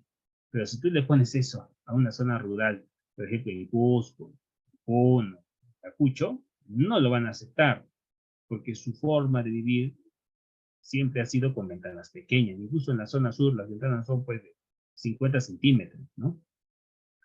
50 centímetros, y eso no tiene ninguna relación. E incluso la ubicación de las puertas, tiene un porqué. Las viviendas están dirigidas hacia el norte, hacia el este, hacia el sol.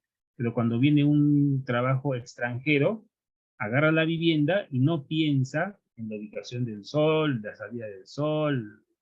No, él piensa en su acceso más rápido a la vía. Si es que hay un camino hacia un lado, la vivienda tiene que ir hacia el sur. Contextos de zonas urbanas adaptadas a zonas rurales. Puede que no funcione. Más allá de que el sistema, como sistema de calefacción, pues no tenga ningún sentido, habría que ver esas variables. Un último ejemplo. Pregunta: ¿qué efecto tiene el uso diario de las redes sociales en la capacidad de atención de menores a 16 años, que ahora es muy común? Hipótesis: existe una relación o correlación negativa entre el tiempo dedicado a las redes sociales y la capacidad de atención. O sea, si está muy metido en lo que son redes sociales, obviamente va a generar problemas. Esto es muy común en los adolescentes. Ahora en la calle yo veo un grupo de estudiantes de colegio, incluso ya cachimbos, porque ya llegaron a la universidad muchos de ellos, 4 o 5 caminando a la vez, todos con sus celulares, todos atendiendo al celular, y así están caminando. Esa es una costumbre. A veces sale en noticiero que han robado el celular en Lima, o en Arequipa, o en el norte. ¿Por qué? Pues se la ponen fácil, no están con el celular día y noche, hasta para caminar están con el celular. Eso, por ejemplo, no había, al menos en la época en la que yo estudié en la universidad, no teníamos ese alcance. Ahora ustedes tienen toda la información en sus manos, pero nadie está estudiando eso. ¿Qué efectos tendría en obra? Pues, podría ser que podría afectar también a los trabajos en obra, a algunos procesos. ¿Cuál sería la hipótesis nula? Que no existe una relación entre el uso de las redes sociales y la capacidad de atención que tienen los estudiantes. Muchas veces algunos estudiantes de colegio todavía se deprimen solo porque no le dieron like a una de sus publicaciones. Algo tan sencillo, bueno, desde mi punto de vista, porque yo soy diferente. Por el hecho de que alguien no le dio like, se deprime. Por el hecho que alguien no vio su historia, se despide. O el famoso, me dejaste en visto. Eso no había en mi época, ¿no? Me dejaste en visto. Este término lo he escuchado mucho. Pero eso tiene también su raíz. Hay redes sociales que no las estamos usando como debieran.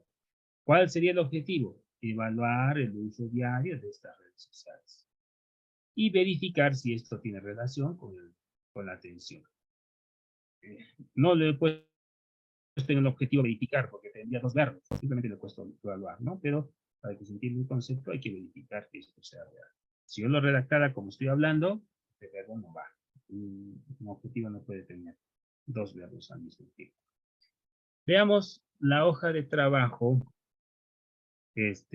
para el taller número 16. A ver, ¿cómo es que se tiene que trabajar? A ver, un momentito, por favor.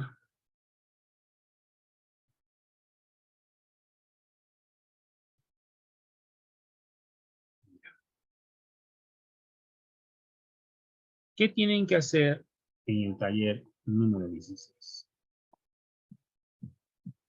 El taller número 16, como el taller número 15, está relacionado a la redacción de los problemas de investigación, ¿no? Ambos. Pero para el taller 16, a diferencia del taller 15, lo que se necesita son los objetivos operacionales, no el objetivo específico general, sino más bien los objetivos operacionales. Por eso es que también para ese taller les di un poco más de tiempo, como la semana anterior. Pueden ser 3, pueden ser 4, este formato está hecho para 4, pero pueden ser más, pueden ser 5, ya definimos la clase anterior, algunos de los objetivos. Van a copiarlos del taller anterior y en cada caso lo van a transformar en una pregunta, ¿no? Aquí está la pregunta. Simplemente es el objetivo que tengan acá, le quitan el verbo en infinitivo y acá le ponen la pregunta, teniendo en cuenta que tiene que existir relación, ¿no? Tanto el objetivo operacional tiene que tener una relación en el sentido de que es una respuesta también. El famoso cómo lo voy a hacer está en estos objetivos. Pero como son objetivos de segundo orden, yo podría decir incluso que estas son ya las respuestas a esta pregunta. No es lo mismo que en el caso anterior que era la hipótesis, pero si es que alguna de ellas no tiene la hipótesis, porque no todos los objetivos tienen hipótesis, pues ya esta misma ya es la respuesta de la pregunta. Así de fácil tiene que trabajar. Por lo tanto, aquí sí pueden utilizar diferentes tipos de preguntas, pero si se les hace complicado, podrían utilizar la tabla que está también en la hoja anterior. Lo voy a copiar aquí, ustedes lo tienen en el taller 15, este es el taller 16, ¿no?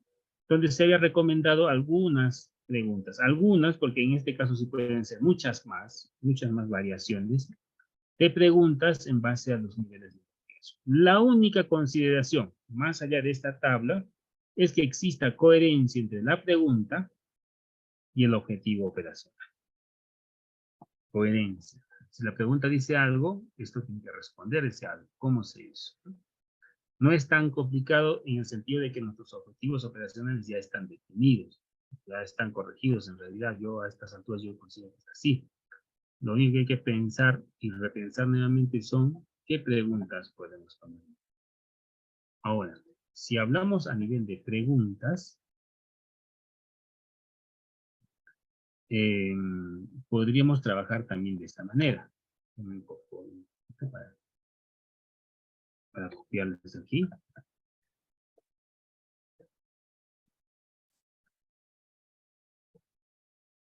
Para que ustedes lo puedan utilizar también como parte de su trabajo.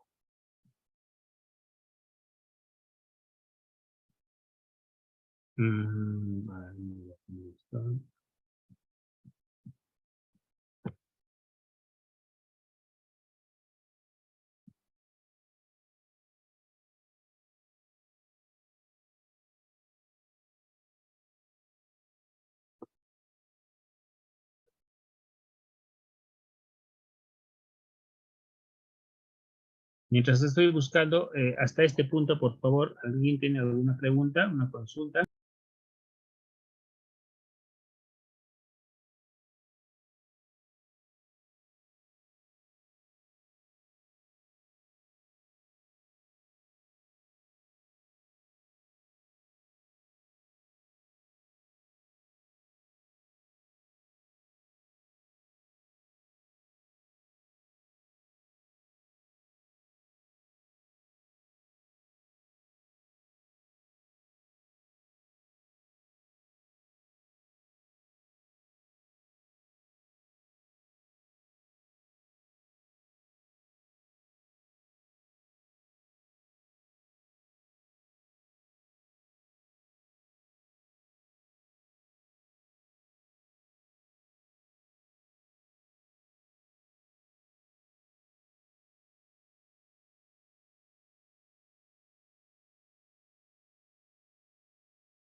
Les voy a compartir un link,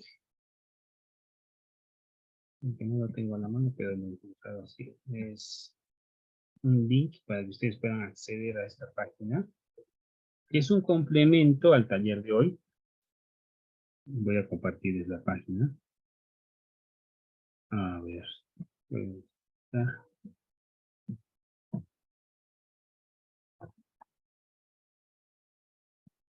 Ya. En el link que les acabo de enviar, ustedes pueden profundizar un poco más en esto de las preguntas, ¿no? Porque en realidad, cuando yo trabajo preguntas de investigación, no está parametrado como el caso del objetivo. El objetivo sí estaba parametrado a los niveles de investigación. Pero va a haber preguntas de investigación que a veces no se ajustan mucho a las propuestas que yo les he enviado. Es posible, porque hay muchas posibilidades para generar preguntas. Entonces, lo que ustedes van a hacer es utilizar esta página.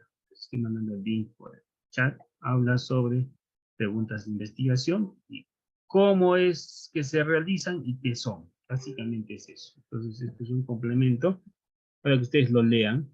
Este es muy bueno, por eso que les estoy facilitando. ¿Qué van a encontrar acá? Van a encontrar primero un concepto de la pregunta, que lo hemos visto también nosotros. ¿Qué es una pregunta de investigación? Donde habla justamente que la investigación es uno de los primeros aspectos que se trabaja en la pregunta y es la más importante. Por eso acá dice, es el corazón de la investigación. Y como es lo más importante que hay, pues obviamente bajo ese criterio también se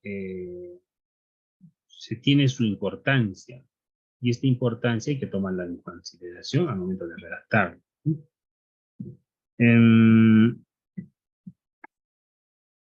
Esta recomendación es importante. Dice que el problema tiene que incluir la población y las variables. Bueno, lo dice de un orden diferente, porque dice abarca, dice que es el orden. Pero nosotros hemos visto que si nosotros tenemos un enunciado de estudio, y el enunciado de estudio es prácticamente el problema, o en este caso la pregunta, mi enunciado de estudio ya tiene variables y también objetos. Acá están los tipos de investigación, en los tipos de investigación y las preguntas. Hay investigaciones cuantitativas, donde pueden ser descriptivas, donde busca obtener información, básicamente de la variable. Las comparativas o vamos a hacer la comparación entre dos o más grupos. Y las relacionales, donde asociamos. Las preguntas siempre son precisas, por eso es que se responden directamente con el objetivo. Y en este link pueden encontrar algunos algunos ejemplos de preguntas cuánticas. Acá está entrado el link y aquí hay ejemplos. Ahí está. Aquí están los ejemplos, ¿no? Aquí está. Una pregunta descriptiva. ¿Cómo se hace? ¿Qué es esto? ¿Cuánto? ¿Cuál es? Por ejemplo, acá está. ¿Cuántas personas entre 18 y 25 años hacen ejercicio diariamente? Esta es la pregunta. Acá hay otros ejemplos. No son de temas de ingeniería, pero nos dan una idea, ¿no? Para la redacción. Por eso que yo les voy a pedir que lo revisen con calma, con cuidado, para ampliar, básicamente para ampliar conocimientos. Por ejemplo, en esta pregunta, ¿cuál es la diferencia entre nociones políticas? La variable son nociones políticas, o sea, el conocimiento de algo, y los grupos que está comparando son dos, peruanos y venezolanos. Dentro de la pregunta está implícita. Pero este criterio de esta página está trabajado desde el concepto de que ustedes inician con la pregunta. Nosotros a este momento ya tenemos el objetivo, ya tenemos la hipótesis y el enunciado. Así que nosotros no vamos a iniciar con la pregunta, así que mucho de esta página va a decir, así se empieza una investigación y después calcula o determina el objetivo. Pero tengan en cuenta que nosotros, o esa anotación, nosotros no iniciamos de cero, ¿no? Esto considera que ustedes están empezando de cero. Por eso es que esta página es interesante. Si sigo viendo la página que les he compartido, aquí hay investigaciones cualitativas también hay ejemplos para ver cualitativas, hay investigaciones mixtas, aunque yo realmente no concuerdo con investigaciones mixtas, pero puede darnos algunas ideas.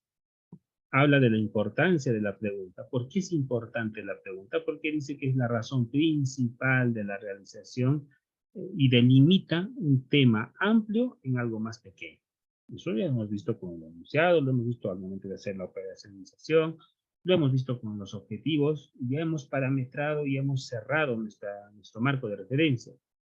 Pero cuando se hace la pregunta ya debemos pensar eso con anticipación, pues es lo primero que se hace, ¿no? Pero ya aparte de eso ya está trabajado.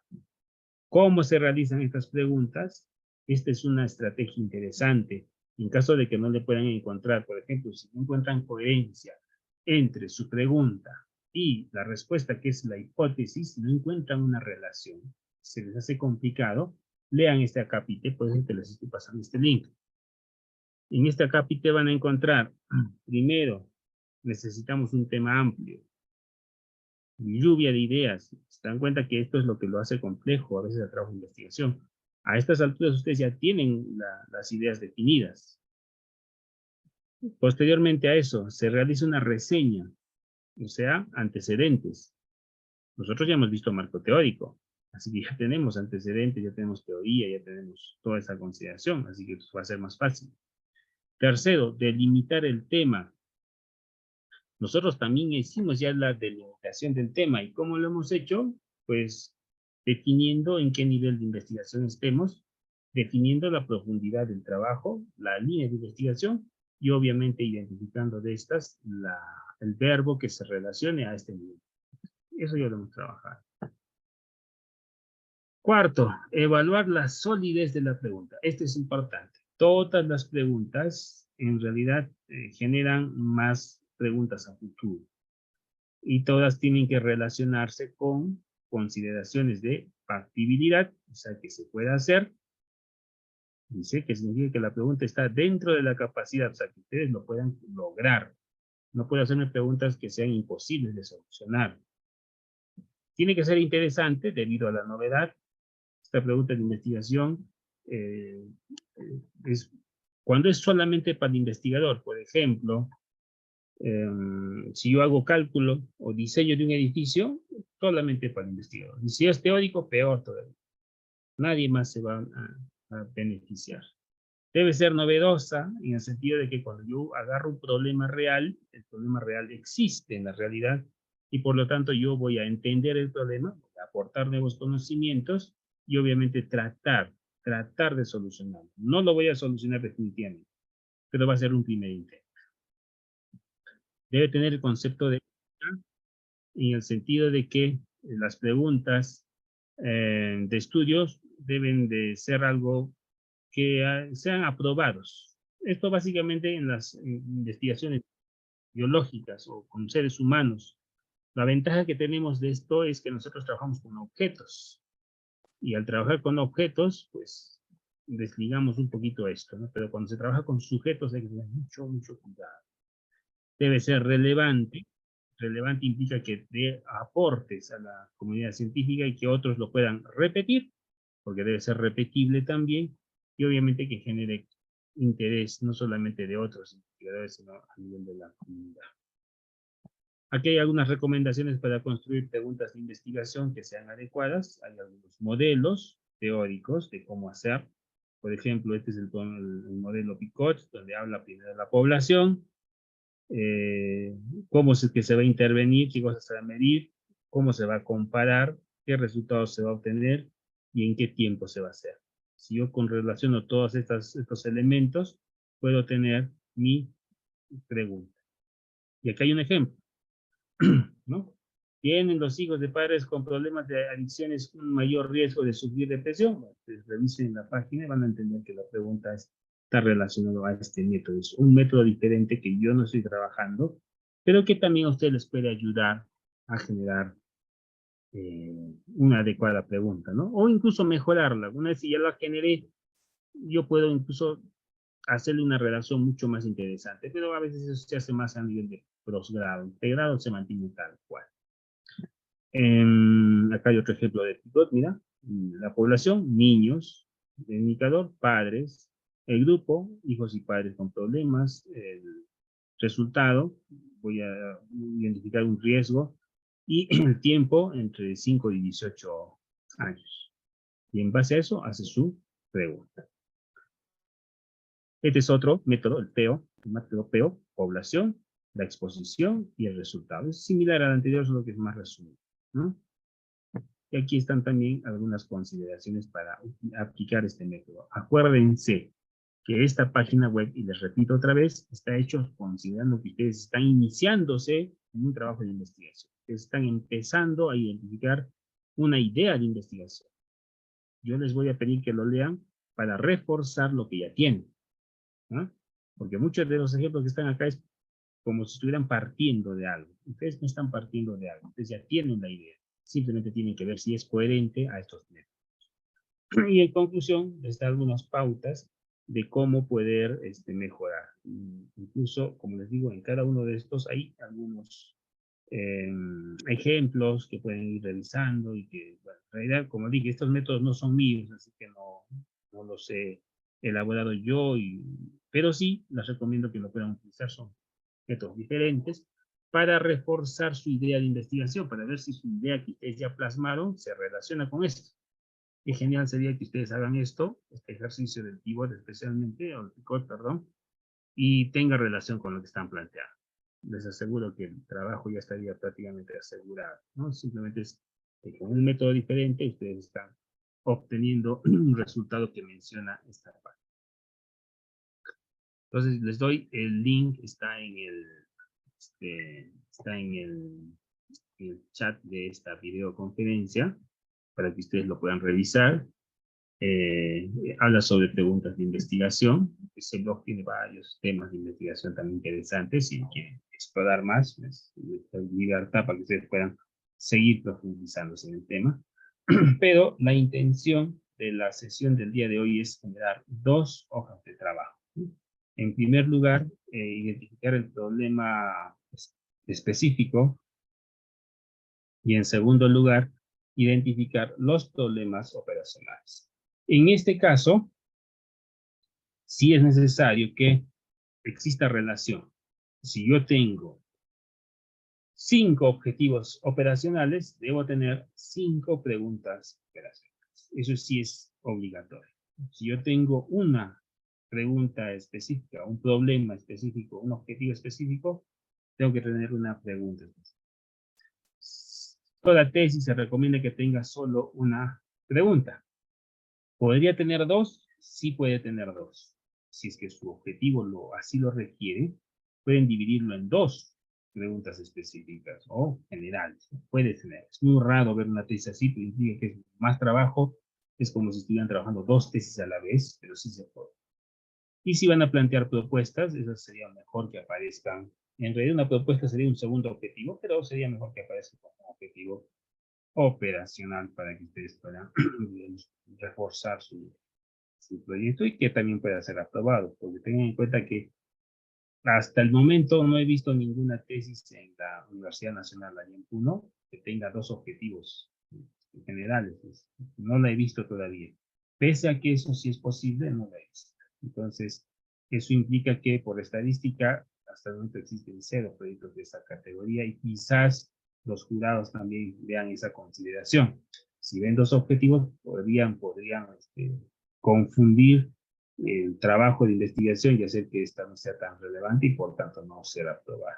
Pero en términos concretos, sí es posible hacerlo. Va a depender mucho de su asesor, que lo guíe y que lo trabaje en él. Muy bien. Con eso terminamos.